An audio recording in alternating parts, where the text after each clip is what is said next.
Então, o primeiro a falar será o professor doutor Hugo Brandão, vou apresentá-lo. Em seguida, professor doutor Lucas Omena. Hugo Brandão tem graduação em Filosofia pela Universidade Federal de Alagoas, é mestre em Ciências da Religião, é doutor também em Ciência da Religião pela Universidade Católica de Pernambuco, tem uma vida acadêmica e intelectual muito ativa e tem a honra também de ser editor dos dois, na verdade, né? Hugo Brandão tem vários livros publicados aqui pela editora Filos e o livro A Constituição das Novas Subjetividades e Religiosidade na Pós-Modernidade. Então, sem mais delongas, gostaria de passar a fala para o professor Hugo Brandão. Estou com um olho aqui na tela e outro no YouTube, já vendo que tem muita gente presente.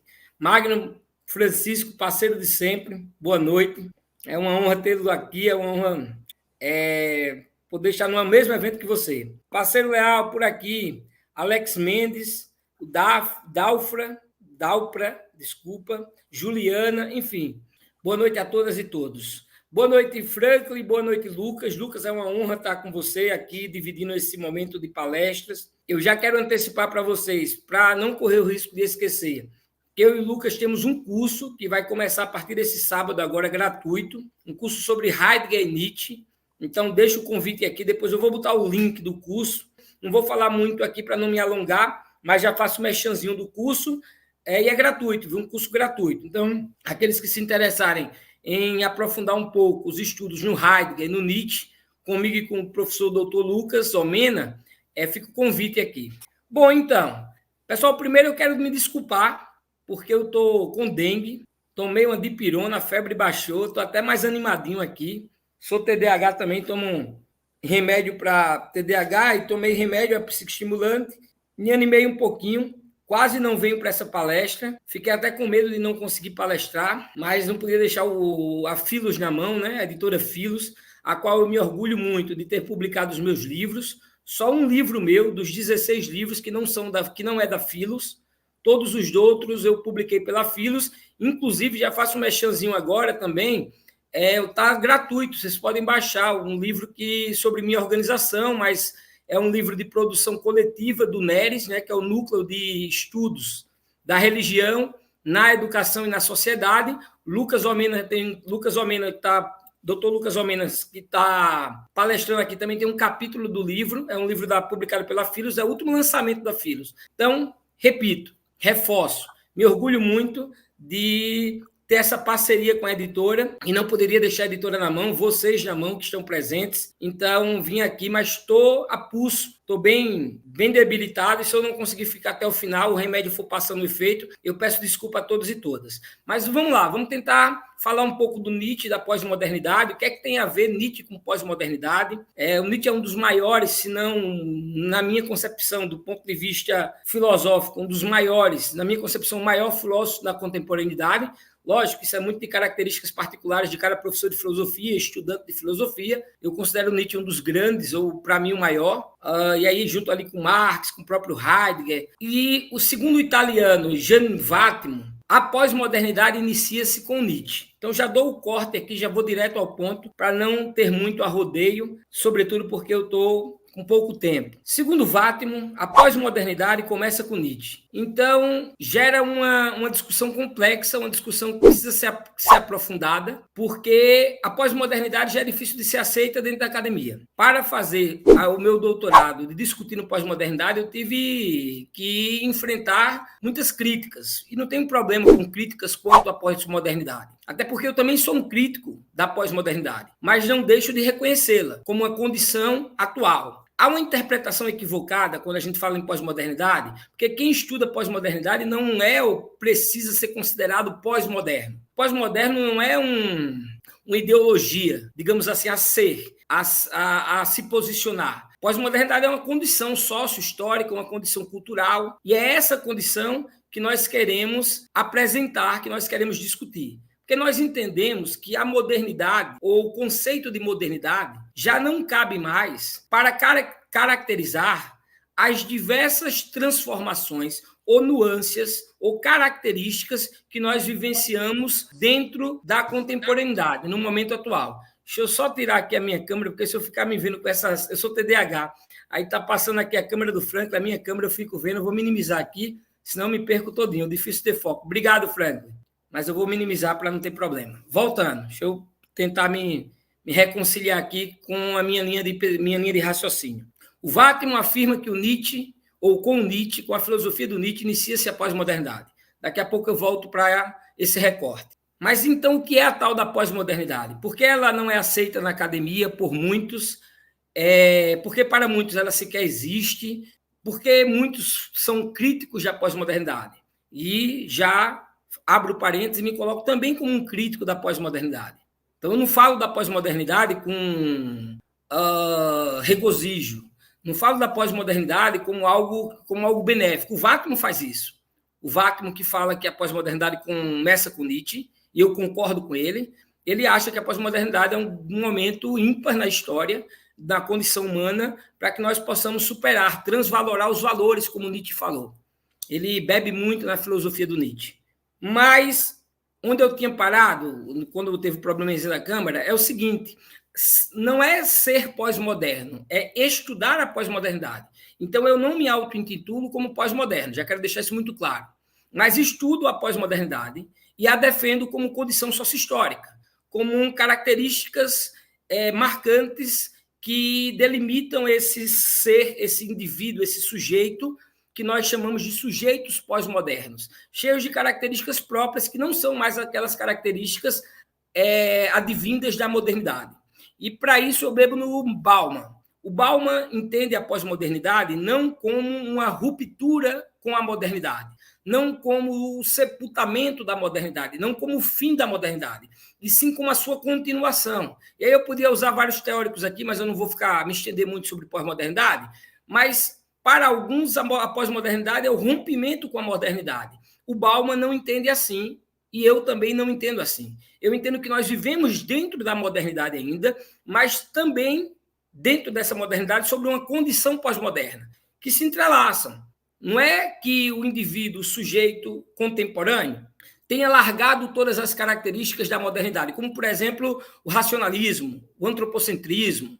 Não é que tenha largado isso, abandonado, mas é como se, o próprio Bauman diz, como se a modernidade estivesse se psicanalizando. É como se a modernidade estivesse se radicalizando, se aprofundando. Por exemplo, características da pós-modernidade extremamente marcantes é o individualismo, a incerteza e o que nós chamamos, por exemplo, de crise de identidades. E aí, vou só deixar uma dica aqui de um teórico extremamente importante para discutir identidades, subjetividades, já que o Franklin falou do meu livro sobre subjetividades, é o Stuart Hall, um jamaicano. Acho que é coqueluche hoje. Quem fala sobre identidades, subjetividades, está bebendo ou deve, pelo menos, ler o Stuart Hall. Porque, por exemplo, a gente não fala mais em subjetividade no singular. Falamos em subjetividades no plural, porque nós estamos em uma crise de identidades, porque são múltiplas, variadas identidades a serem escolhidas, diferente do mundo pré-moderno. Isso é característico na pós-modernidade. A modernidade inicia esse processo de crise de identidade com a morte de Deus, com o discurso nietzschiano, com a metáfora de Nietzsche de Deus está morto, que Deus está morto. É aí, segundo Vattimo, que começa a tal da pós-modernidade. Lógico, a gente está falando dos primórdios da pós-modernidade. Então, era uma pós-modernidade ainda que não era acentuada, aprofundada, que estava iniciando. Porque quando você coloca em xeque o modelo teológico que fundamentou a sociedade, a civilização ocidental, pois Deus é o modelo teológico que fundamentava a civilização ocidental, quando você coloca em xeque, quando você começa a desconstruir esse conceito, quando esse conceito vai perdendo a plausibilidade, quando essa figura, falando psicanaliticamente, essa figura de alteridade, essa figura que está fora, que detém digamos que ela detém a característica de limitar, de ser o não, de ser a interseção, que era Deus, que sustentava todas as figuras de autoridade da pré-modernidade, que sustentava todo o mundo, toda a realidade do mundo ocidental. Esse ser metafísico ele é posto em xeque. ele é posto em questionamento, ele começa a perder a plausibilidade, ele vai se deteriorando. E aí começa a tal da pós-modernidade, porque a pós-modernidade, em síntese, agora indo para a pós-modernidade, voltando, melhor dizendo, retornando para a pós-modernidade, seria a crise das mega-narrativas, dos meta-relatos, das mega-verdades. Há quem costume falar de pós-verdade. Estamos vivendo a pós-verdade. Também não curto muito nem o termo pós-verdade, nem muito menos defendo. Mas é perceptível na condição dos sujeitos pós-modernos que as mega-narrativas, os mega-relatos ideológicos, as crenças dogmáticas, elas estão sendo postas em xeque. Elas estão perdendo a plausibilidade ou o seu poder de dotar a sociedade dotar a sociedade ou a realidade de sentido. Então, o Lyotard foi o primeiro a falar sobre isso, sobre pós-modernidade. Ele definiu pós-modernidade como o fim das mega-narrativas, dos meta-relatos. Eu não estou aqui concordando com o Lyotard. Para mim, não necessariamente a pós-modernidade seja o fim absoluto dos mega-relatos, das verdades absolutizadas. Até porque, por exemplo, a religião tem muito de dogma, muito de verdade, e, citando Peter Berg, nós vivemos em um mundo tão religioso quanto no passado, só que é uma religião mais invisível, é uma religião menos institucional, mais de experiências. Então, percebam, não acabou, o socialismo continua forte, por exemplo, é uma mega-verdade, é um mega-relato. Pode não ter a força de tempos atrás, em um país, em outro, mas ainda pulsa enquanto convicção ideológica no coração de muitos e no discurso de muitos, no discurso político, no discurso partidário, enfim. Então, assim, eu não concordo com o Lyotard, mas concordo com Bauman, que a pós-modernidade seria esse rompimento, não um rompimento com a modernidade, mas o seu aprofundamento, que as caracterizações dos sujeitos atuais, elas se dão de forma que a modernidade já não mais tem capacidade de corresponder a essas características, como individualismo, crise de sentido, crise existencial, acentuadamente, viu? Tinha crise existencial no mundo pré-moderno, é até possível que tinha, mas não era uma característica marcante, pulsante, atenuante da pré-modernidade ou da própria modernidade. Na pós-modernidade, não. Essa é uma característica profunda, acentuada. Então, vejamos, o ponto de interrogação aqui nessa palestra, nessa fala minha, né, que é mais um convite à leitura, mais um convite ao diálogo, ao debate sobre pós-modernidade, sobre Nietzsche, é se a pós-modernidade se inicia mesmo com Nietzsche. Por quê? Eu advogo que sim, sobre a égide da filosofia de Wattmann. Wattmann morreu, nos deixou agora recentemente, mas deixou um legado incrível. Embora eu discorde da filosofia dele, que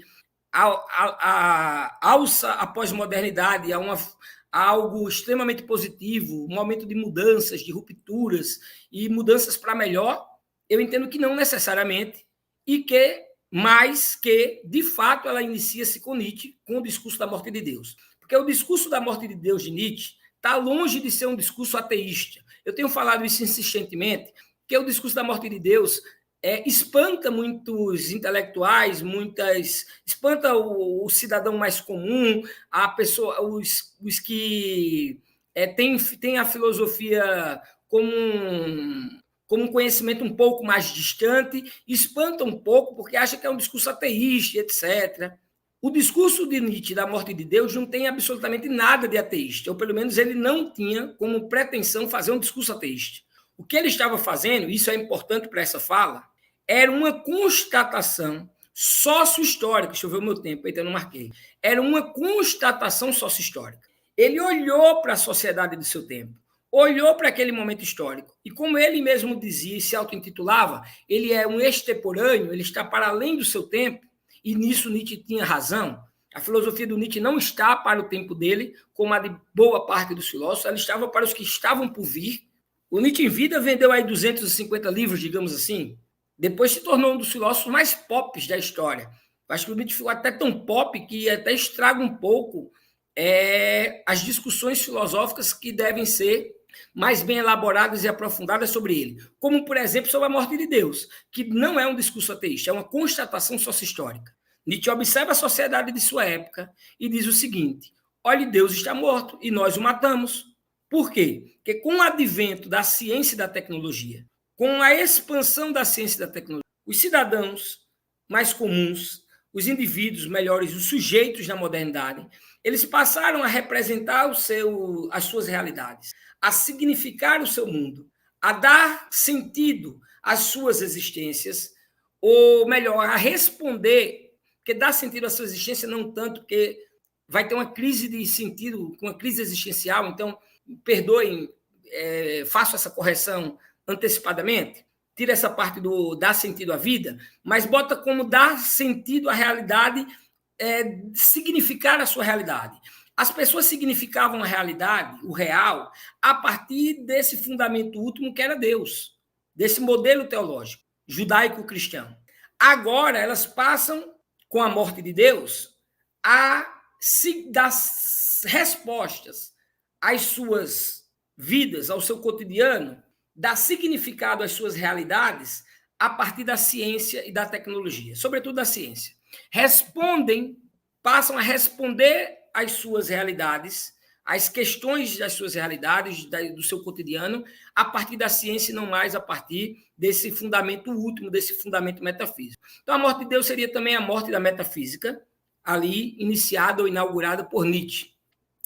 E eu compreendo que é daí que nós podemos pensar, sim, a pós-modernidade. Porque com o advento da pós-modernidade, né, a partir da morte de Deus Nietzsche, então percebam, eu não estou falando de um recorte histórico, viu? Porque o Nietzsche está na contemporaneidade ali, a gente está saindo da modernidade, a gente está iniciando a contemporaneidade. Eu não estou falando do recorte histórico, eu estou falando do recorte filosófico. Para a filosofia, a pós-modernidade inicia-se com Nietzsche.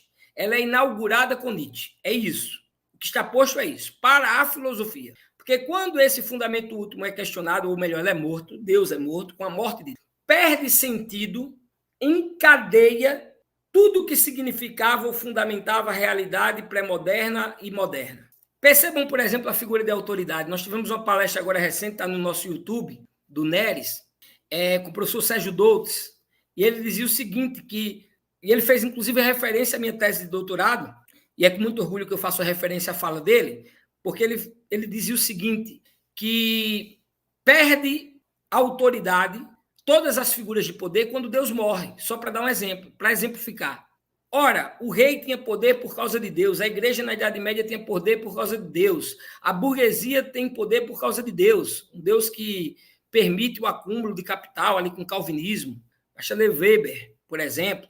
Então, até a discussão de poder, ela começa a ser deteriorada frente a esse evento sócio-histórico que foi a morte de Deus, ou que é capturado por Nietzsche através da metáfora da morte de Deus. Então, percebam que no mundo pré-moderno e em parte do mundo moderno, não havia crise de identidade. As pessoas sabiam quem eram.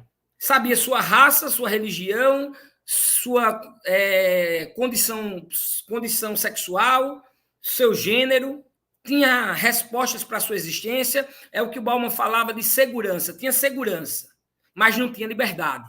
Por sua vez, ganharam liberdade, e quando tem liberdade, segundo Bauman, perde-se a segurança. Ganhou-se liberdade e faltou a segurança da identidade, dos traços identitários.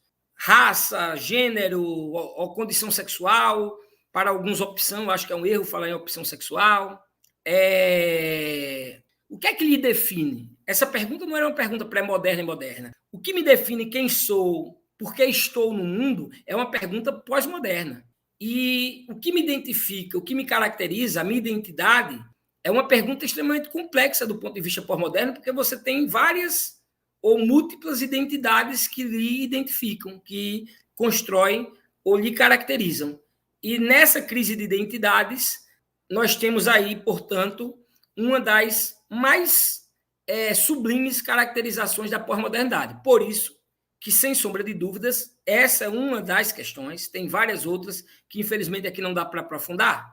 Então, por isso que, dentre outras questões, além desse exemplo que eu dei, é possível nós atribuirmos que, dentro da filosofia, a pós-modernidade nasce com Nietzsche. Não a pós-modernidade do Lyotard, aquela pós-modernidade que acabou as mega-verdades, acabou os mega-relatos, não existe mais mega-relatos. Não. a pós-modernidade do Bauman, que é uma pós-modernidade que não rompe com a modernidade, ela é sua continuação.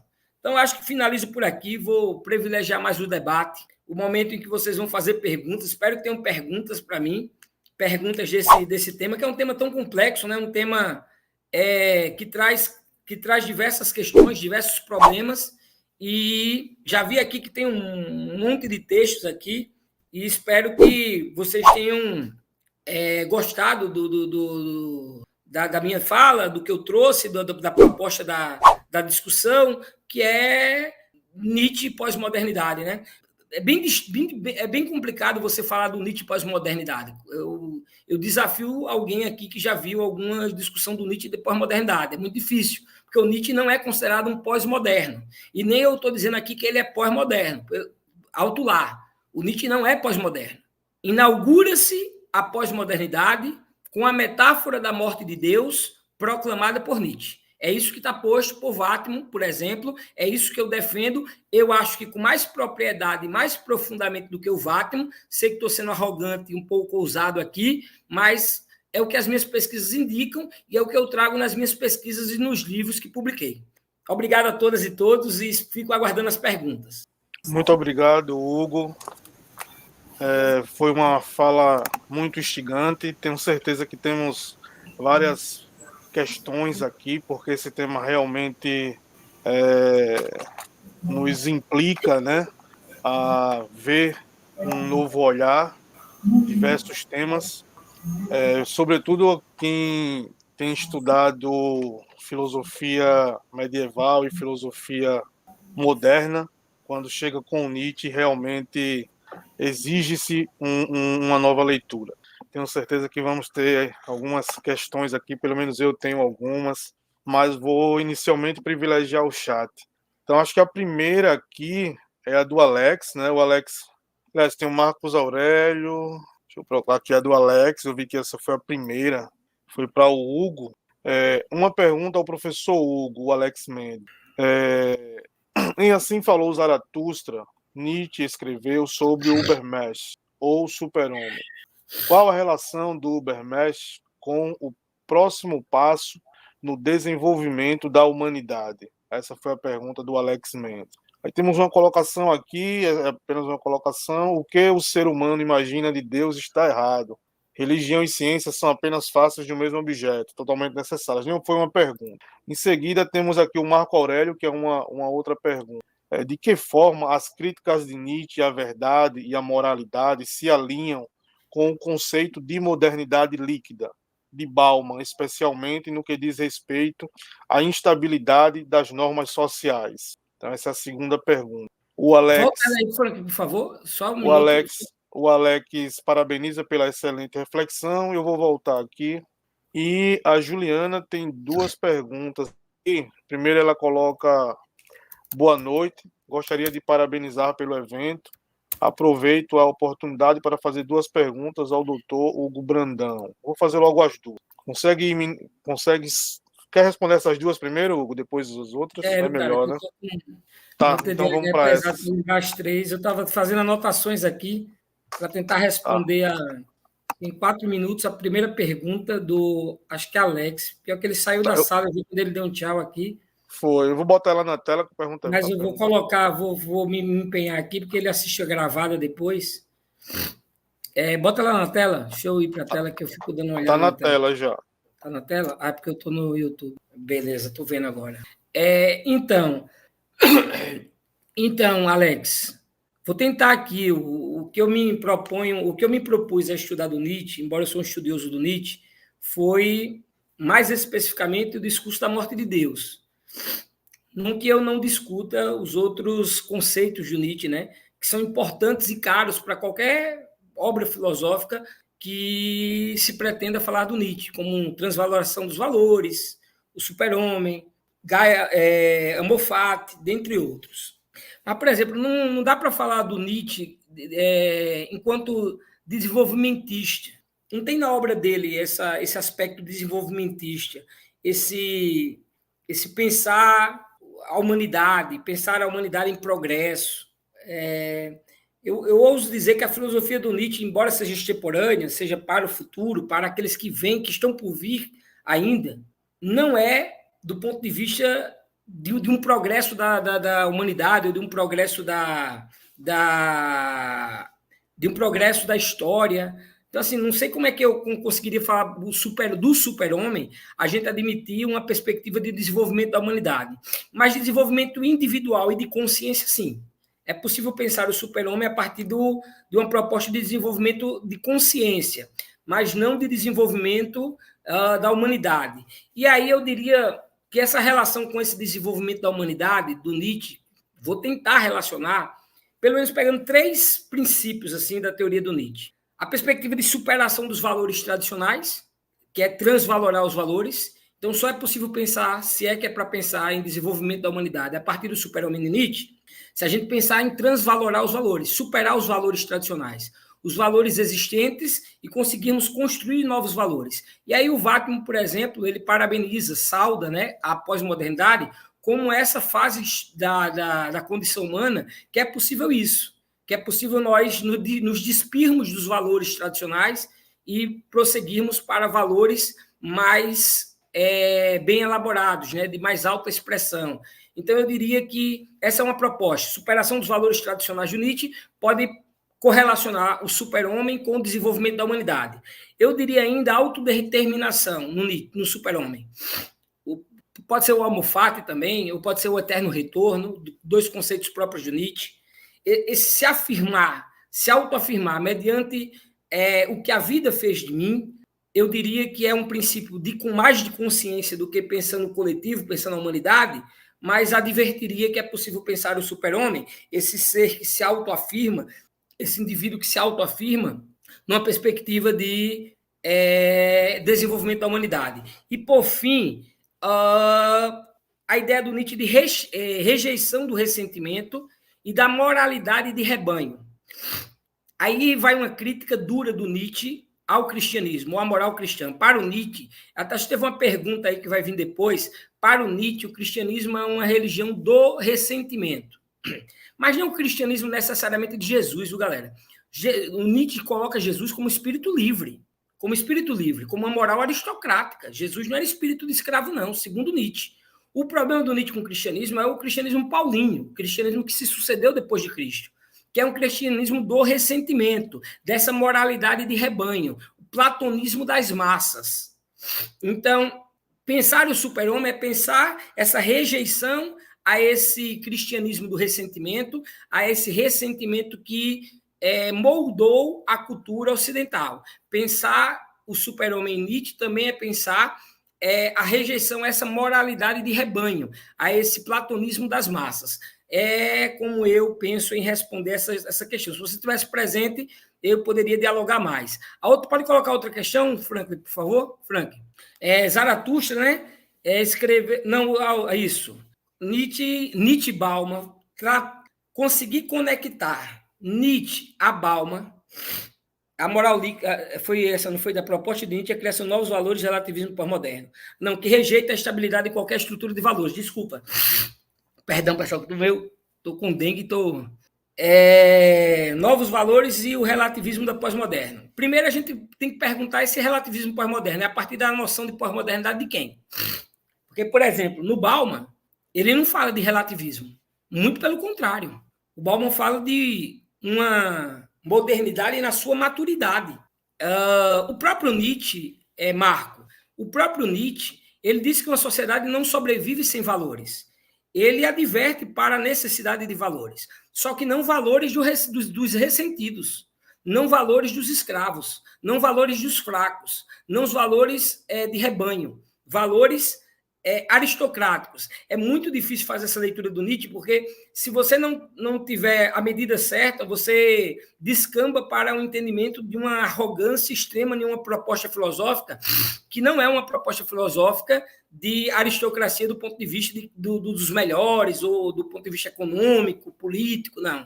Então, assim, esse relativismo pós-moderno precisa entender de quem é o relativismo pós-moderno. Os críticos da pós-modernidade dizem que a pós-modernidade admite o relativismo, porque à medida que as verdades elas se esfalecem, à medida que as grandes narrativas passam ainda a existir, segundo os pós-modernos, e aí eu estou identificando que você, quando fala de pós-moderno, fala a partir do Lyotard, por exemplo, Lyotard e os que o seguem, que é o entendimento da pós-modernidade como ruptura da modernidade, como negação da modernidade, aí sim nós podemos falar de um relativismo, nesse mundo pós-verdades.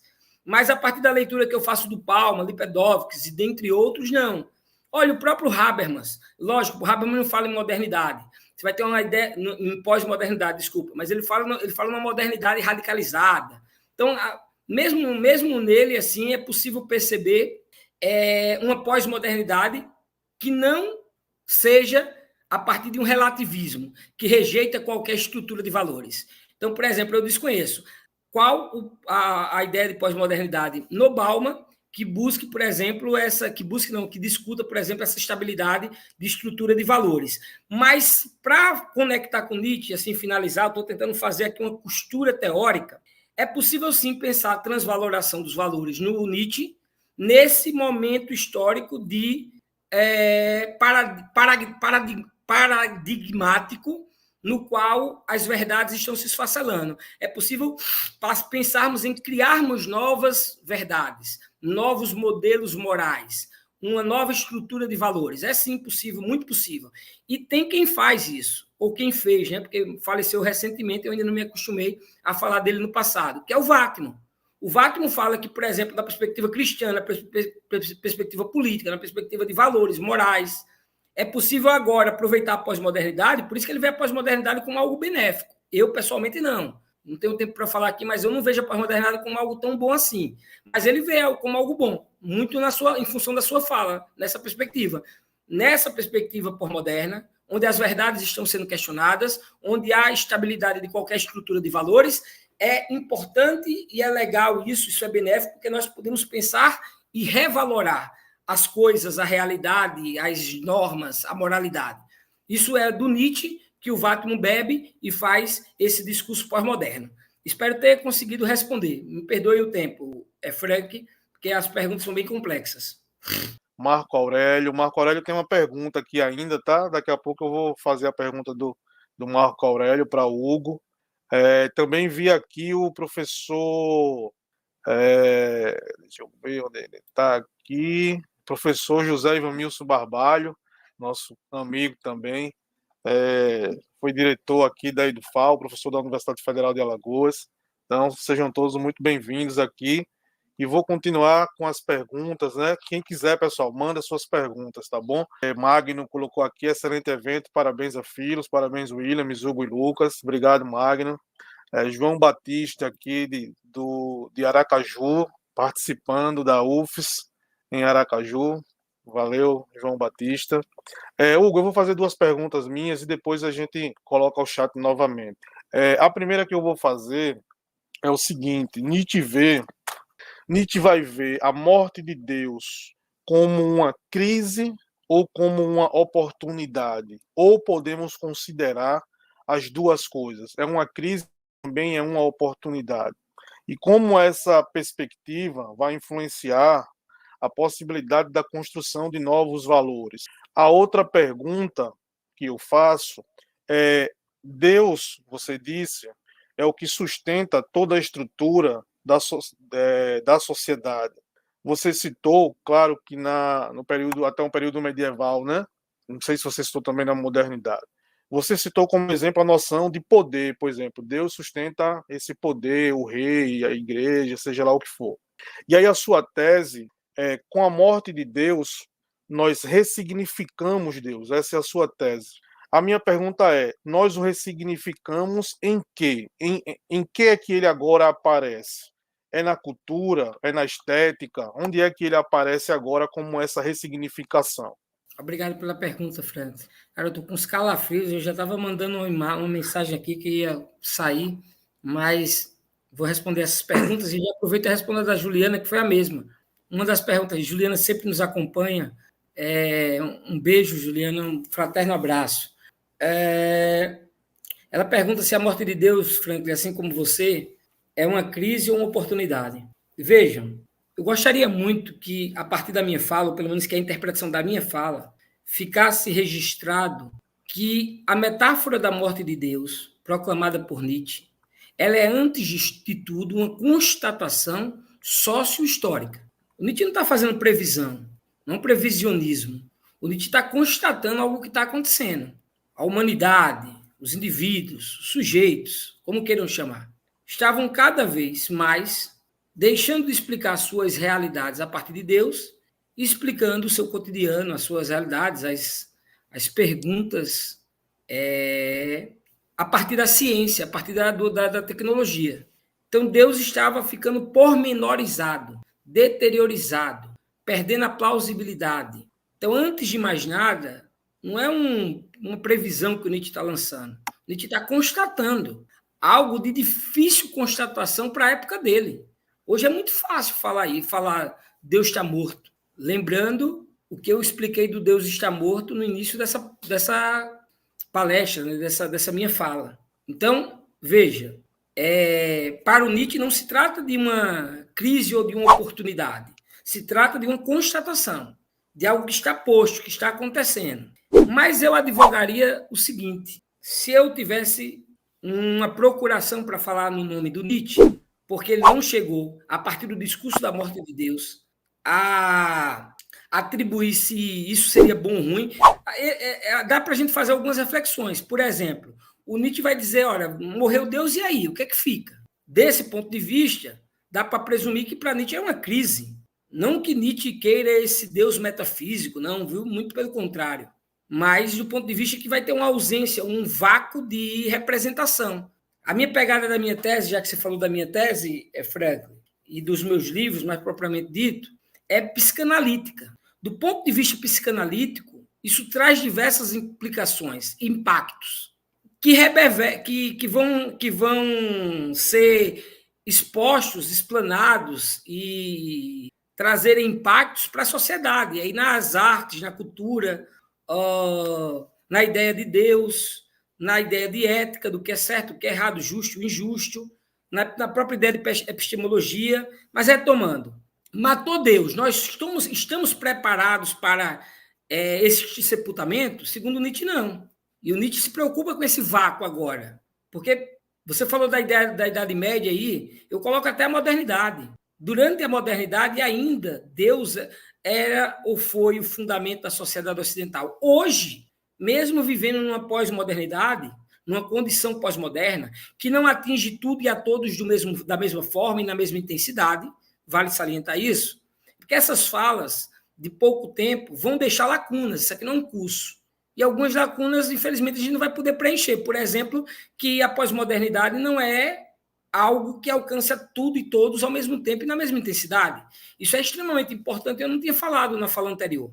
Porque senão aparenta que todo mundo é pós-moderno, tudo é pós-moderno, a modernidade morreu. Não, a modernidade continua. Mas dentro da modernidade existe a pós-modernidade. Pelo menos essa é a ideia do Bauman. E por que eu estou falando isso? Porque você falou da Idade Média, mas a gente bota tudo dentro da Idade Moderna também, se for por uma perspectiva histórica. O que eu quero deixar claro aqui é que o Nietzsche ele está constatando algo que está se apresentando historicamente, que está se apresentando no seu tempo, sem com isso admitir que teremos uma crise ou uma oportunidade. Mas a partir da leitura do Nietzsche nós podemos deduzir.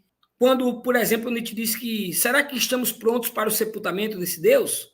O Lucas falou dos templos e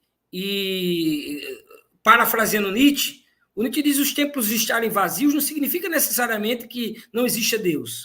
O que é que vai entrar nesse vácuo? Imagina tirar de existência o que foi fundamento do mundo ocidental, fundamento de toda a realidade ocidental, o mundo ocidental, a realidade ocidental. Ela se baseou em um modelo teológico, isso não tem dúvida, isso está posto. Aí o Nietzsche vai lá aí, estão destruindo esse modelo. Esse modelo está destruído, está perdendo plausibilidade. Deus morreu. Aí também é possível pensarmos de um ponto de vista de oportunidade. Mas quem fala mais disso do que o Nietzsche é o Vátimo, que eu falei aqui recentemente, que diz que é aqui que começa a pós-modernidade. Porque o Vátimo diz que a pós-modernidade abre oportunidades. Mas lendo o Nietzsche. E qual é a leitura que o Vátimo faz do Nietzsche? Muito tranquilamente. O Vátimo diz o seguinte... O Nietzsche diz o seguinte, é preciso transvalorar os valores. O Nietzsche tem, por exemplo, o conceito do niilismo ativo e do niilismo passivo, digamos assim, o niilismo de construção e o niilismo de destruição. Então, o niilismo não só é o vazio existencial, o vazio pleno, mas esse vazio pleno é importante para depois ter esse vazio de construir. Então, o Nietzsche fala que é necessário nós destruirmos essas moralidades tradicionais, os valores tradicionais são valores dos escravos, como eu falei, são valores pormenorizados, por outros valores. Ele não diz que tem que ser uma sociedade sem valor, ou relativista, por outros valores. E para isso, ou melhor, e portanto, nesse sentido, é possível pensar a morte de Deus como uma oportunidade de revalorarmos, de transvalorarmos os valores, do aparecimento do super-homem. É possível. O Nietzsche, insisto, ele não destacou isso em suas obras, a não ser que me apresentem aqui um texto que o Nietzsche destacou isso em suas obras. Mas eu diria que a resposta é ambas. É tanto possível ler a morte de Deus como uma questão posta de uma crise, de vácuo de representância, de significado, que o Nietzsche ainda não imaginava o que isso impactaria, o que isso ocasionaria, mas ele disse mais ou menos assim, isso é problema, o que é que vai ficar no lugar? Então é possível advertir que podemos pensar a morte de Deus como uma perspectiva de uma crise, Nietzsche, como também de superação dos valores. Olha, é a oportunidade de superarmos os valores, mas isso um Wagner escreve e define melhor do que eu. Por fim, a outra pergunta, meu TDAH, não sei se vai dar, a dor do Deus. Bom, embora a palestra aqui seja de Nietzsche e a pós-modernidade, eu discuto muito a questão da religião e discuto o discurso reflito sobre a morte de Deus, e as minhas pesquisas apontam que o Nietzsche estava equivocado. Alto lá, quem é você, Hugo Brandão, para estar dizendo que o Nietzsche está errado? O Nietzsche estava certo sobre um ponto de vista e, na minha visão, nas minhas pesquisas, errado por outro. O Nietzsche acertou quando ele disse Deus morreu, mas o Deus fundamento último, o Deus metafísico, aquele ser que dotava a realidade de valores, de fundamentos, de significado. Esse Deus último perdeu a plausibilidade, foi se deteriorando, perdeu cada vez mais a influência que tinha sobre a vida das pessoas. Essa ideia de Deus, essa noção de Deus. Tanto que, aí eu já respondo a próxima pergunta da Juliana. Juliana, está aqui um dos impactos que vai causar a morte de Deus na sociedade atual. Por exemplo, esse Deus aqui, fundamento último, morrendo, se deteriorando, perdendo plausibilidade, vai gerar como impacto a secularização. Uma sociedade secularizada, uma sociedade não tão religiosa quanto no passado. Mas aí também está um equívoco. Não é que a sociedade deixou de ser religiosa, não é que as pessoas deixaram de ser religiosas. As pessoas só não são mais religiosas do ponto de vista institucional. Então está aí um grande impacto. As instituições começam a ser também colocadas em xeque. Sobretudo, nesse caso aqui, para ilustrar, eu estou falando das instituições religiosas, mas podia falar de outras. O Frank mesmo falou do poder, que expliquei agora há pouco. Mas vamos para a instituição religiosa. O religioso ele quer religião, não a instituição. Ele quer dar significado às suas próprias crenças. Explode, povoa no mundo atual novas expressões religiosas, esoterismo, a própria literatura de autoajuda é muito com detalhes de formatação religiosa. Então, as pessoas continuam religiosas. Aí tem o Peter Berg no Dossel Sagrado, tem o Luckmann que fala da religião invisível. As pessoas são religiosas, Deus sim, a igreja não. Mais ou menos isso. Tem a Revelegê que fala do convertido e do peregrino. Quanto essa religião está à la carte, eu vou me servindo do que eu quero de cada religião e vou construindo o meu próprio corpo religioso, as minhas próprias crenças.